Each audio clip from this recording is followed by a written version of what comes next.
seperti lemas, letih, lesu. Apa udah sarapan? Belum. Aduh, anak-anak ibu, alangkah baiknya kalian sebelum ke sekolah sarapan pagi dulu, minimal 1 potong roti agar perut kalian terisi. Dan jangan lupa jaga kesehatan agar kalian tidak kena penyakit lambung. Ya, Baik. Nah, sebelum kita belajar, kita ice breaking dulu ya. Mau.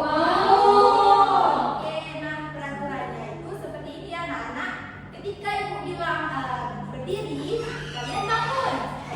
Pada saat ibu bilang bangun, kalian berdiri. Kebalikannya gitu, paham? Paham. Kita mulai ya. Ya, Bu. Udah ya, mulai ya anak-anak ya. 1, 2, 3, berdiri. Ya, masih kurang fokus. Oke, konsentrasi ya anak-anak ya. Ya, Bu. Duduk. Oke, belum kompak nih. Berdiri.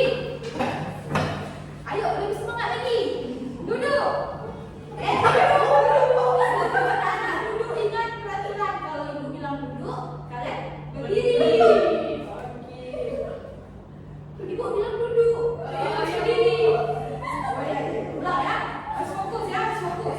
1, 2, 3. Berdiri.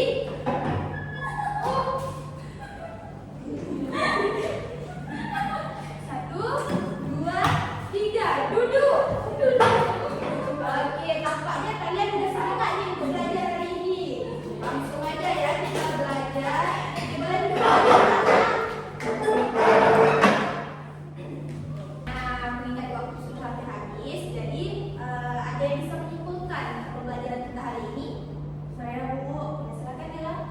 Puisi adalah karya sastra yang mengekspresikan perasaan, pikiran, dan imajinasi penyair dengan bahasa yang indah, padat, dan penuh makna. Untuk menciptakan puisi yang menarik dan bermakna, penyair harus memahami unsur-unsur pembangun puisi, yaitu unsur fisik dan unsur batin. Unsur fisik meliputi diksi, imaji, kata konkret, majas, rima, dan